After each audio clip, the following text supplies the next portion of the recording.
Nós talvez possamos começar a mensagem com a seguinte pergunta: qual é o teu preço? E claro que essa pergunta pode ser entendida de diferentes formas, dependendo do contexto.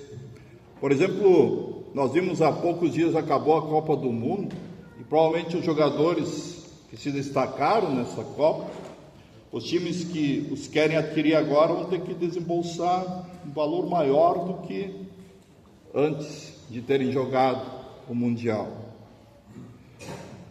E isso inclusive nos lembra que aqui no mundo, normalmente, o valor da pessoa está associado ao que ela produz, ou talvez até possa render financeiramente. Pessoas com menos habilidades, pessoas doentes, pessoas, digamos, com mais limitações, no mundo valem menos do que pessoas com mais habilidades, com saúde e com menos limitações. Mas, qual é o teu preço? Também pode ser entendido, se referir a quanto é preciso para você abrir mão dos seus valores, dos seus princípios, quanto é preciso para te corromper. E hoje queremos então meditar sobre o preço, quanto vale o ser humano aos olhos de Deus. E o que podemos nós aprender com isso e talvez que implicações traz isso para a nossa vida. E para isso as duas primeiras parábolas de Jesus, elas são muito instrutivas. Apesar de um pouco diferentes uma da outra, numa o tesouro é achado, parece que meio por acaso, na outra a pérola, o negociante está indo atrás delas, mas o tema das duas é o mesmo. Um homem encontra algo de grande valor, então ele abre mão de tudo que tem para comprar essa coisa de grande valor que ele achou. E, pequeno parênteses aqui, sempre é bom lembrar que as parábolas, especialmente nesse capítulo aí de Mateus, que nós lemos, falam do reino dos céus. Inclusive, Jesus diz, o reino dos céus é como? Semelhante. Portanto, está falando aqui da ação de Deus, a ação do rei. Não está falando do reino dos céus no sentido de um lugar, mas da ação de Deus aqui como Rei dos Reis. Fechado parênteses, voltando às parábolas, muitas vezes a gente interpreta como essas parábolas como o tesouro, a pérola de grande valor sendo Jesus. E o homem que busca é aquela pessoa, e encontra aquela pessoa que está à procura de alguma religião, algum Deus, e encontra Jesus. E Jesus realmente é o tesouro, ele é a coisa mais valiosa, a pérola de inestimável valor. Jesus é único, e quem tem Jesus tem tudo. Está disposto a abandonar tudo. Jesus, o apóstolo Paulo diz: considero tudo como lixo, comparado com Jesus, as outras coisas não valem nada. E é possível ler assim essas parábolas, mas há também uma interpretação que me parece ainda melhor dentro do seu contexto dessas parábolas. É entender o homem que busca e acha a pérola, o tesouro, como sendo Jesus. Pois as parábolas falam da ação de Deus, do reino dos céus. E é Jesus quem abandona tudo, que abandona a sua glória, abriu mão de estar lá na glória dos céus, desce, vem ao mundo, vem ao nosso encontro, nos procura e dá tudo o que tinha de mais precioso para nos comprar de volta para si. Ele é quem vende a sua vida para comprar a nossa.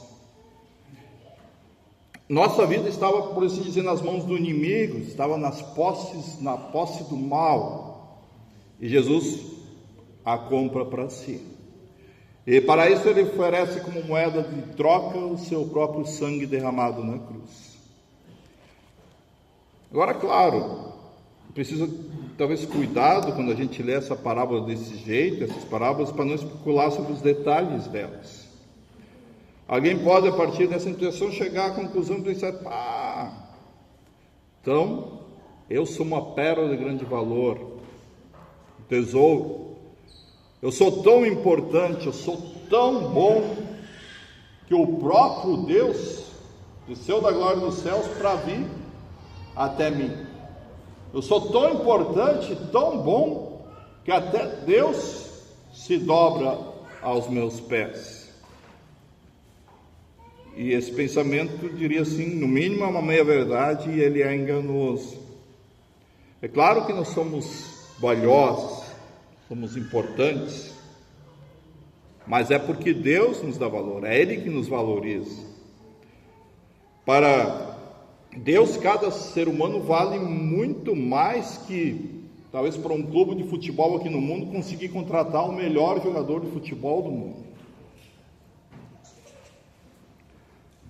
Mas é preciso cuidado. A gente não deve olhar para nós mesmos para encontrar o nosso valor. E nisso nos ajuda muito o texto que a gente ouviu antes de Deuteronômio 7, o qual nos lembra que Deus nos escolheu para ser dele, pagou o preço do resgate, não por alguma qualidade especial em nós, no sentido que nós somos melhores do que outros, mas ele fez isso por causa do seu amor, a sua misericórdia, a sua compaixão, a sua graça, e também por causa da sua fidelidade às suas promessas.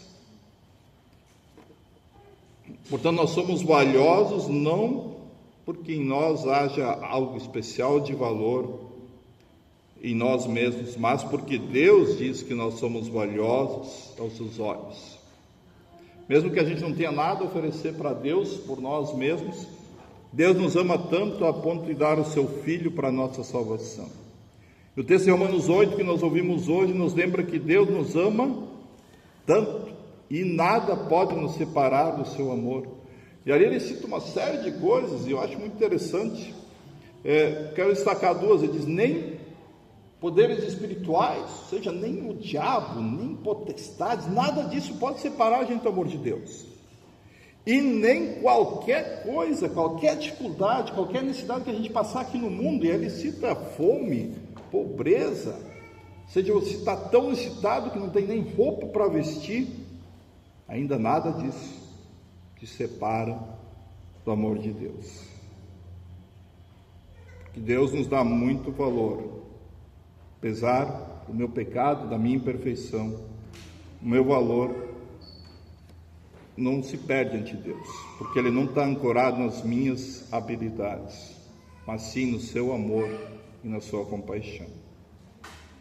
Portanto, diante de Deus, aquele jogador talvez mais valioso hoje no mundo, o cara mais habilidoso, e aquela pessoa que está lá doente, deitada numa cama, que precisa de outras pessoas para cuidar. Qual delas você acha que vale mais para Deus? Na verdade, não tem diferença, porque Jesus morreu para resgatar e salvar os dois.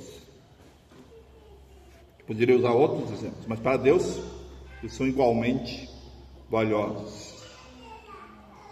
Ou seja, em resumo, Deus não olha para a pessoa para declarar o seu valor.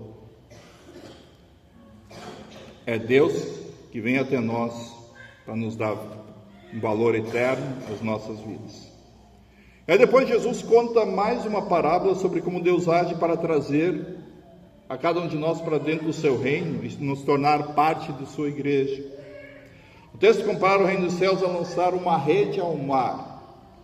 E realmente quando você lança uma rede, quando você pesca, você não pode escolher qual peixe você vai pegar, o que você vai pegar. Às vezes você pega até algum outro objeto. Me diz lá, nem tudo que cai na rede é peixe. Mas você então não escolhe de antemão. Então você pega, eu quero pegar só traíra, mas eu vou pegar jundiaco, pegar carpo, sei lá, qualquer peixe junto. Você tira a rede, depois você separa.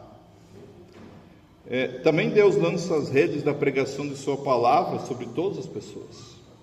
Algumas às vezes conseguem se esquivar, fogem, outros conseguem nadar contra a direção contrária, mas muitos são pegos pelo anúncio da palavra e reunidos na igreja.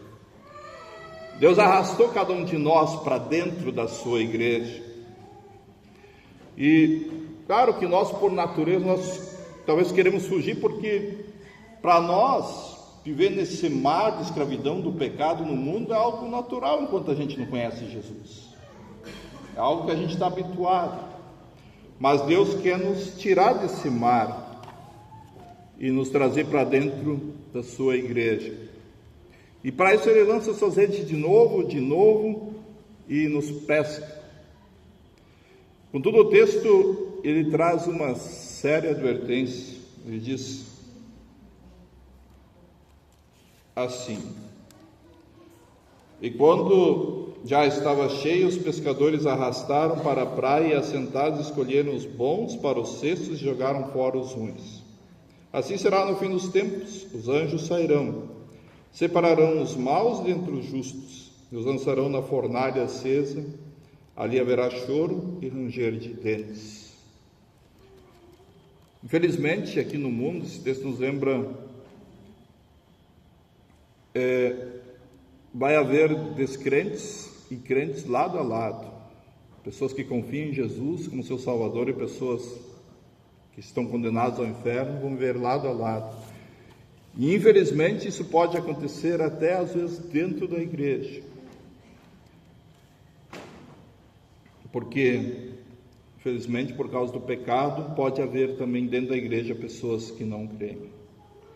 Mas por outro lado, esse texto tem uma notícia muito boa, porque quem lança a rede, mesmo que às vezes Deus usa para isso a igreja, mas a ordem dele, a ação é dele, quem pesca é ele, é Deus. É Ele que nos chama e nos convida a fazermos parte e nos converte, nos arrasta para dentro da sua igreja. A classificação, a separação entre aqueles que creem e não creem vai ser lá no juízo final. A gente não deveria se preocupar com isso por enquanto. Por fim, mais uma parábola um tanto quanto diferente. Jesus termina o texto dizendo assim: por isso todo escriba instruído no reino dos céus é semelhante a um pai de família que tira do seu depósito coisas novas e coisas velhas. Bem, só que Deus providencia o sustento de sua igreja. E o reino dos céus alcança corações pela pregação da palavra. E aqui ele lembra que é da palavra toda, tanto do Antigo Testamento como do Novo Testamento. Tanto o Antigo, olhando ele a partir do que Jesus fez, como do Novo Testamento. Assim como um pai de família lá vai no depósito, pega coisas frescas para servir para sua família, e coisas talvez envelhecidas, como vinho e queijo, assim também a igreja é sustentada por Deus pela pregação da palavra toda, não de alguma partezinha que a gente gosta mais, o que a gente escolhe. Portanto, qual é que é o teu preço? Talvez ao invés de olhar para você, para a sua vida e procurar teu valor, olha para Jesus, para a palavra de Deus. Você é tão valioso que o Deus Filho deu a sua vida por ti. E se não bastasse isso, Ele criou a sua igreja. Por meio da sua igreja, prega a sua palavra para que o reino dos céus chegue até você. E Ele te colocou dentro da igreja para que através de sua pregação, que você também seja um instrumento nas mãos dele, para alcançar pessoas que ainda precisam ser pescadas e precisam ser salvas. Por isso que nós oramos: venha o teu reino. E a gente sabe que o reino de Deus vem mesmo sem a nossa prece, mas a gente suplica que Ele venha também a nós, como nós oramos no Pai Nosso. Como Ele veio hoje de forma especial a Isabel, o reino de Deus alcançou ela e chamou ela para dentro da igreja, colocou ela dentro da igreja. E Deus vem, esse reino de Deus vem através da sua palavra, para que a gente viva uma vida com Deus aqui no mundo e na eternidade. Portanto, e isso traz uma série de implicações para a nossa vida, a minha vida e para a sua. Ele vem até nós, o reino dos céus, e age em nossos corações por meio da palavra. Não são necessárias revelações adicionais, a palavra já está toda a verdade. Mas tem uma série de implicações para diferentes situações de nossa vida. Eu quero destacar aqui talvez 3 implicações, mas vocês podem talvez meditando, tem muito mais coisas nessas parábolas que implicam em nossa vida. Talvez a primeira, sim, talvez você está num lugar lá e as suas habilidades não são mais valorizadas. Talvez as pessoas não te dão o devido valor. E as parábolas nos lembram, que tem alguém que te dá um valor eterno. Tem alguém que desceu do céu para te comprar, para si. Ou talvez você fez alguma coisa errada lá, o teu coração te acusa, e você pensa que, para mim não tem mais esperança. Afinal, não tem mais como fazer nada para remediar esse mal que eu fiz, não tenho mais como remediar isso. Mas lembra que Deus te ama, Jesus te perdoa, e nada, absolutamente nada, nos separa do amor de Deus. E, por fim, talvez você pense, mas eu acho que dentro da igreja tem pessoas hipócritas. Talvez lá, eu olho assim, mas eu acho que ali tem uns aí que não são tão fiéis. Mas lembra que as redes foram lançadas, os peixes foram pegos, a separação é lá no juízo final. Enfim, poderíamos aí citar diversas situações que a gente pode meditar e aplicar isso para dentro da nossa vida. Mas elas falam de nossas vidas, essas parábolas. Portanto, lembra que em Cristo a tua vida tem valor, um valor eterno. Amém.